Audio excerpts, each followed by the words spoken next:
and engaging the community to ensure that we're picking a leader who comes to us ready to refocus us on student achievement and the health and well-being of every child we serve.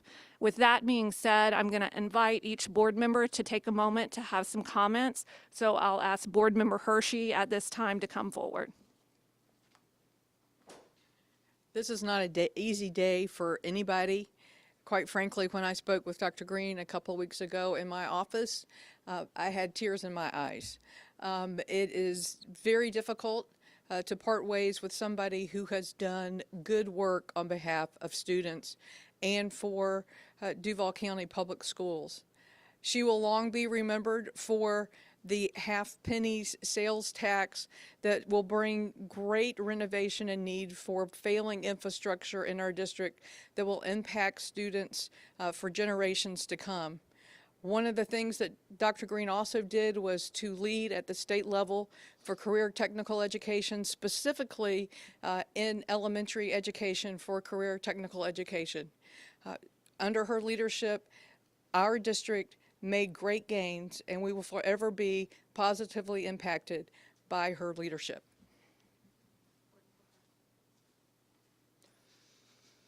So I certainly did not believe that I would be in this position 6 months into my first term as a school board member. It certainly was not my intent to see Dr. Greene retire. I have enjoyed my time with her, although it has been short, and I appreciate all of the good deeds that she has done during her time here at Duval County Public Schools. However, I am hopeful for the steps we're going to take going forward, and I am proud to be sitting on this board with my 6 other colleagues that know that putting students first is our first job, and it is of utmost importance.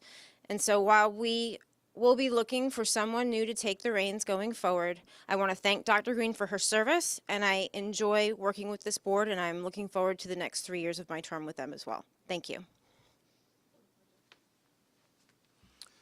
Thank you. Dr. Greene has been a trailblazer in this county. She's done historic work in this county, something that no other superintendent could say they've done.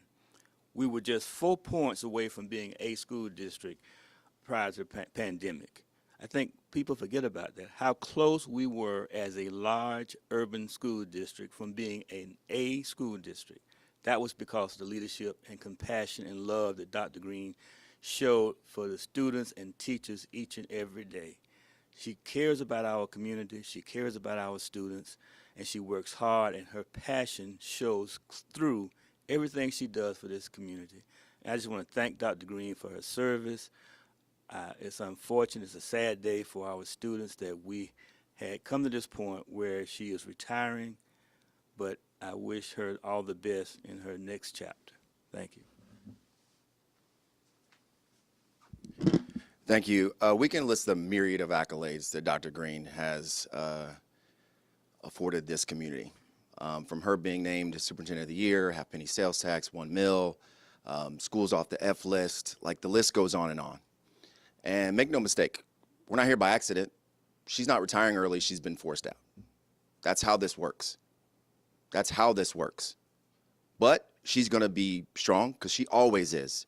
If you know Dr. Greene, she's one of the strongest people you'll ever meet. I was just at an event with her, and she was kneeling down talking to a student, and they were just talking about how her job, he was talking about school, and just to witness that. Someone that sits at the seat that she sits in has to understand the whole system, but also can be so caring and have that conversation with a young student. That's who we're losing, and we're losing her early. But I know she'll be fine, and this board is going to continue to move forward. But I think we have to look at the motivations of where we are, because we have a lot of work to do now. And we have to figure out who is now going to come in and take this seat. And that's going to be a very important role in this environment to do. And I'm just not sure what that's going to look like. But I'm going to sit on this board, and I'm going to make sure my constituents and my community understand. I'm going to stand and steadfast in support of whoever we bring in and make sure they're going to put students first. But I appreciate you all's time, and thank you all for being here. Vice Chair Pearson. Thank you. I voted for Dr. Greene's contract not because I wanted to see her retire. I wanted to see her finish out the term of the contract that we voted on in the fall. I voted out of respect for her and her wishes, and as a woman who knows her own mind. Dr. Greene began her career as a teacher in Duval County Public Schools at Mamie Agnes Jones Elementary School and is ending her career as a DCPS superintendent who has been recognized for her effective leadership by this board, by her peers within Florida and nationally, and by numerous community organizations, most recently by the Boy Scouts of America, which is, I think, what Mr. Willie was referring to.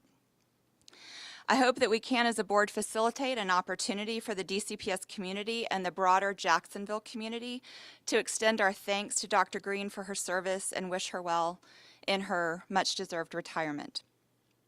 With Dr. Greene's retirement, we are closing out the school year with a period of transition ahead of us. We also have investigations ongoing. For the sake of our staff, students, and families, I ask that we please go about these important matters before the board with as little disruption as possible to the end-of-the-year activities in our schools. I am especially thinking about our senior class members who experienced disruption from COVID in their freshman and sophomore years and are now trying to achieve goals, be it meeting graduation requirements or earning college credit, completing their final performances, competing in district tournaments, being recognized as all Gateway athletes, determining their post-high school career paths, going to prom, and welcoming their families for graduation ceremonies.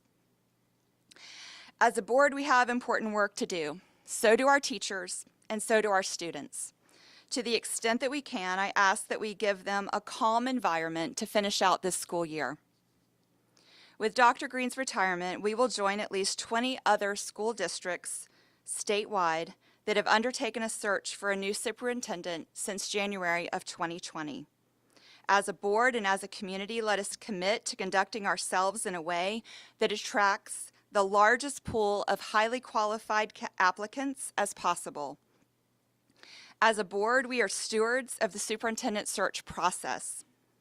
We owe our community our diligence and objectivity as we conduct the search for the next superintendent of Duval County Public Schools.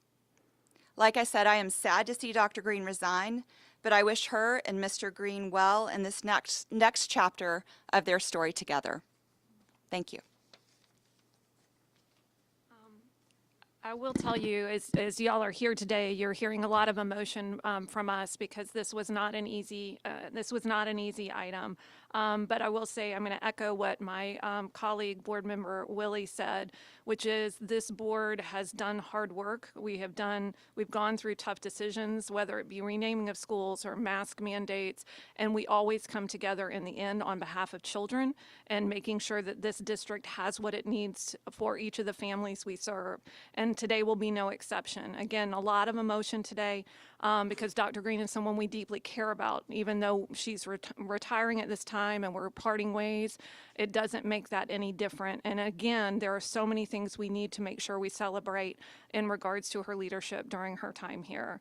At this point, we just have a handful of minutes because we've got to convert the room because we've got a board meeting happening shortly, but we can take a few questions, either myself or I have my colleagues here so that each of them are available to you as well.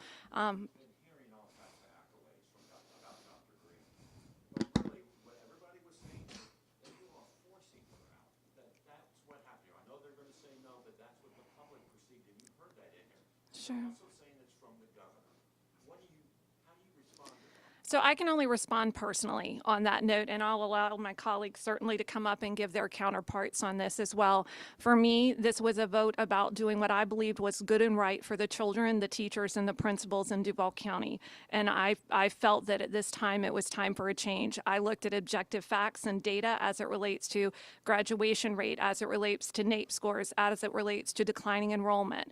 I didn't solely base my decision on any one single factor, and I can tell you that the governor's office, I'm on the hit list that you've all covered, and I stay on the hit list, so I can tell you the governor's office isn't a part of my decision. I serve the children of Duval County, and I'm just doing what I believe is good and right in my heart for the children of Duval County to refocus, renew our energy on student achievement and the safety and well-being of our students. With that, I'm going to let some of my colleagues also respond because they may come from different perspectives. Is there anyone that would like to respond?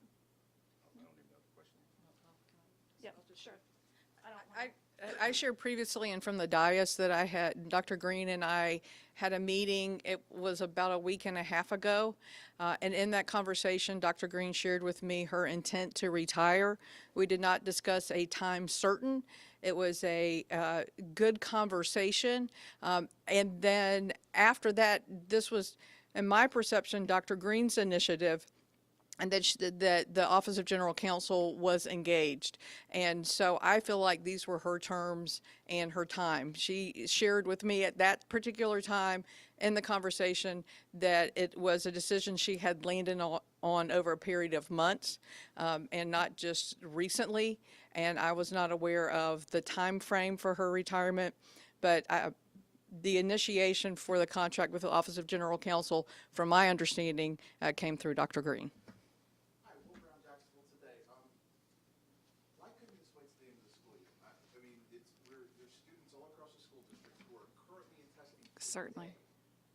What was the emergency that led to this needing to happen today as opposed to a month from now when school was out, testing's over, and the students, the seniors are not having to worry about their superintendent showing up and this being the last time? Certainly, and I appreciate that question. As a former principal and teacher and assistant principal, I have great respect for what's going on in our schools, and it's been hard because I know that this has been a slight distraction. Part of the reason to deal with this is because, like Board Member Hershey, Dr. Greene did come and meet with me as well on April 17th. She and I met, and she discussed the fact that she wanted to retire. And she talked about she wanted to finish with commencement, but then she, the window of when she would retire, we discussed some items, didn't come to anything. And then again, Office of General Counsel got involved with her attorneys. When you're a board chair and a superintendent comes to you and says, I'm looking to get through commencement, but then after that, you have a responsibility to make sure that the board has a discussion as to what needs to happen in that next step. It's a hard item. I will tell you that we as a board looked at having this discussion a little over a week ago. And then again last Monday, again last Wednesday, again on Friday, making sure the timing was right. There were board members that had issues at different times. And again, giving Dr. Greene all the time she needed.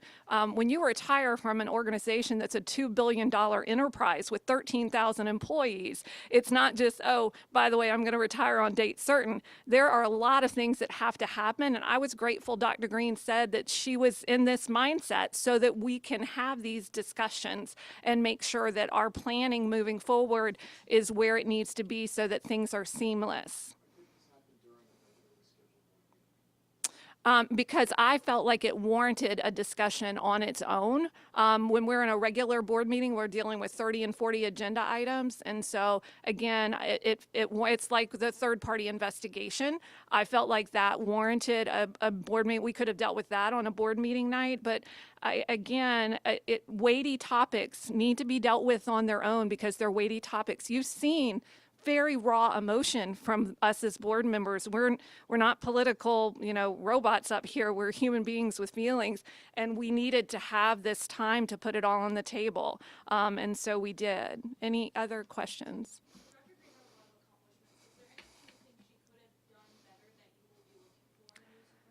Absolutely. I can speak only for myself, and then I'll turn it over to my colleagues. What I will tell you is a renewed focus on literacy, on reading. At this point, basically, 2 children out of every 4 children don't read at proficiency, and that's a scary thing for our district. And so while there are many accomplishments, and I am grateful to her for all of those, my hope is that as we move forward, that we hire someone that can really, truly have that as a renewed focus, because if children can read, we know they can be successful later in life.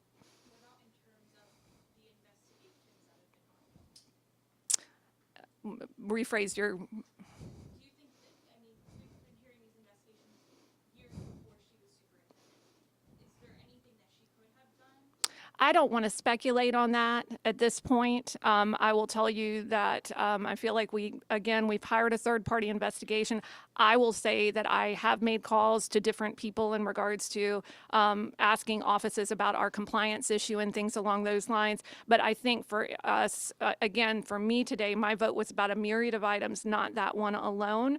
And so I would hesitate to speak too much further until we get further into the investigation. I will ask, anyone else want to speak to that? Okay. The question about the third-party investigation. Okay. Yeah. And one of the things I was trying to push is I think that we have a third-party investigation, and a lot of the conversation we've been having should be under the guise of that. So at the end of the day, that's what we should be focused on. And I think if folks, for whatever reason, if it was the early retirement or whatnot was caused by any situation that we currently have, I don't think that's the right way we should go about it. It should have been under that investigation. But at the end of the day, we are here today, and we want to celebrate. That's what we should be doing at this point, unfortunately, is celebrating Dr. Greene, because she is one of the most impactful superintendents that we've ever seen in this city and across the state and even the country with what she's been able to do. So hopefully that is the mark and the legacy that is left on this community, is that positivity that she's left and the impact that we're going to see for generations. Thank you, guys. I appreciate it. We're going to have to wrap it up now, and we're going to wrap it up, and the board is going to be back here at 6 o'clock for a meeting, and I appreciate you guys all coming, and we will all be back here at 6. Thanks.